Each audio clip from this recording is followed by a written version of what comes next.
Welcome back to the Rundown for another weekend deep dive. Today, we are talking about the uncertain future of Temu, the e-commerce app that has gained massive popularity in the US thanks to insanely cheap products shipped directly from China. But now, the whole business model could be in danger because a tax loophole might be going away soon. Temu's parent company, PDD Holdings, is already starting to see its slowdown in growth. So what's gonna happen to Temu if they can't sell $2 drones and $4 tuxedos anymore?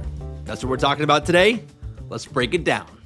Temu launched in the US in September of 2022, and a few months later, they had an ad during the Super Bowl with the slogan, "Shop like a billionaire." Now, I remember seeing that commercial, and I would have never guessed that Temu would go on to become the biggest app in the US for 2 years in a row. Now, that was the Super Bowl where the Chiefs beat the Eagles, and just like the Chiefs at the time, Temu's fortunes were on the rise. But in 2025, the story looks way different. The Chiefs just lost to the Eagles in the Super Bowl, and Temu is starting to face a bunch of challenges. Temu is owned by a Chinese company, PDD Holdings, and PDD also owns a very popular Chinese e-commerce platform called Pinduoduo. So the company had experience in how to run a successful e-commerce platform. They took everything they knew from China and applied it to the US. And it was a huge success. After Temu's launch in late 2022, Temu's sales had hit nearly $35 billion in 2023. In fact, Temu was the most downloaded app on the App Store in both 2023 and 2024. Everyone fell in love with Temu's crazy low prices.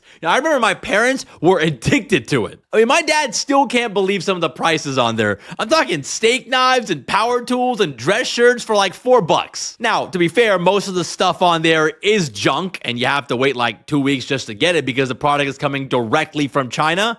But hey, it's crazy cheap. Like, I remember my dad buying a mechanical screwdriver for like $4, and then it stopped working after a couple months, but he was cool with it, because if you bought the same thing at Home Depot, he was looking at like $20. So it's easy to see why Temu became so popular. And it wasn't the only app out of China to gain popularity in the US. Shein also became very popular by offering really cheap clothing. And the rise of these Chinese e-commerce platforms have resulted in corporate casualties in the US. For example, US retailer Forever 21 recently filed for bankruptcy, and they're going to close all their stores. The company says they were being hurt by rising costs of inventory and wages, and they were also struggling to fend off competition from the likes of Shein and Temu. Now, the one company not backing off is Amazon. In fact, they're trying to compete with these low-cost platforms by launching Amazon Haul, which they did last November. It's essentially a Temu knockoff where you can buy products directly from China at very low prices. So Temu is starting to see some competition from US players, and that's already starting to have an impact on their business. Temu's parent company, PDD Holdings, recently posted their earnings,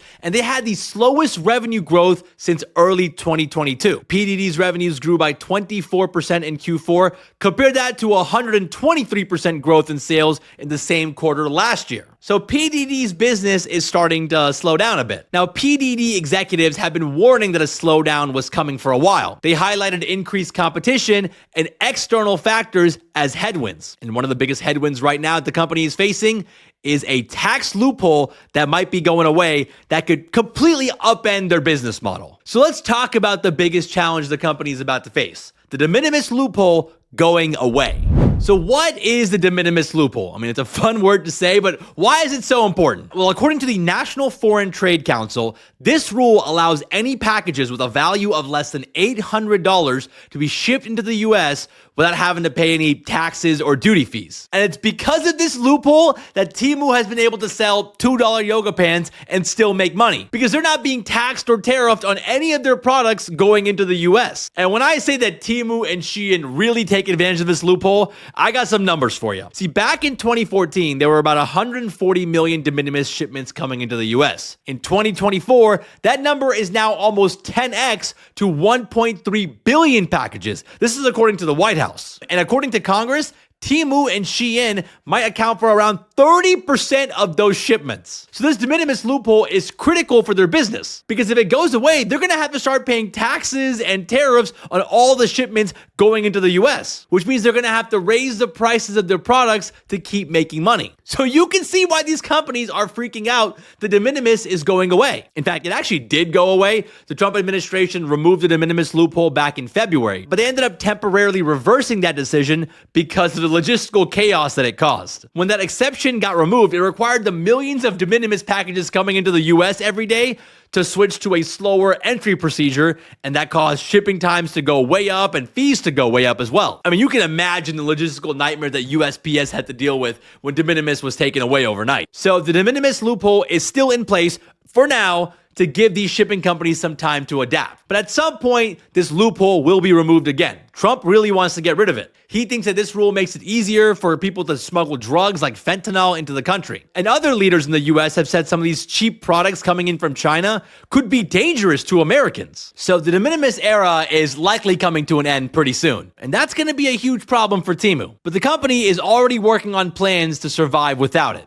So let's talk about that. Temu is already looking at a world where the de minimis exception is gone. They're starting to sell local products in the US. Essentially, they're trying to build their own Amazon. And they've already started to make a dent. If you go to the Temu app right now, there are options to buy products from sellers based in the US. Temu is starting to convince sellers to sell on their platform by incentivizing them with lower fee structures compared to Amazon. See, by offering a lower fee, sellers can take home more profits, which would allow them to sell products cheaper than on Amazon. So it looks like Temu is still trying to undercut Amazon's prices as part of its strategy. They might not be able to do it at the same level as shipping products directly from China, but cheaper is cheaper. And sellers in the US love this because Temu is a great alternative to Amazon. It allows sellers to diversify and not have to rely on Amazon for all their sales. Now, Temu still has a long way to go here. Amazon currently controls like 40% of the e-commerce market in the US as of 2024. Temu is still only in the single digits right now. On top of that, Amazon is still making upgrades to its shopping capabilities. They recently struck a deal with Meta to allow people to buy Amazon products without leaving Meta's social media apps like Facebook and Instagram. So you can just buy an Amazon product on Instagram without having to go to the Amazon app. That is dangerous for my Amazon budget. But overall, I think this is good, right? Like, more competition is good. No one has really been able to challenge Amazon's dominance in e-commerce in the US. Maybe Temu's presence will get Amazon to lower fees and continue to innovate and offer cheaper prices. Like, I'm sure US sellers are really happy to see Temu try to take on Amazon. And maybe that's how we finally tackle inflation. Temu and Amazon just keep pushing prices lower. So there you have it. You know, the Temu story is very impressive. They became a household name essentially overnight by offering extremely low price goods that came directly from China and taking advantage of the de minimis loophole. But the company is now facing a ton of challenges. Sales are starting to slow down because of increased competition from Amazon, and the de minimis era is coming to an end. So that's going to make it harder for Temu to offer $5 steak knives and $2 yoga pants. So can Temu reinvent itself as a US e-commerce retailer and a legit competitor to Amazon? I guess we'll have to see. But, you know, just in case, you might want to order all the cheap stuff while you still can. Well, all right, guys, that's it for today's Weekend Deep Dive. If you guys enjoyed today's show, don't forget to subscribe to the podcast, especially on YouTube and Spotify. You know, we actually filmed these deep dive episodes with videos. You can watch that on Spotify or YouTube. So highly recommend doing that. And if you guys have any topics that you want us to cover in future deep dive episodes, let us know in the comments. Thank you guys again for listening. Shout out to Mike and Connor for all the help behind the scenes. And we'll see you guys back here on Monday.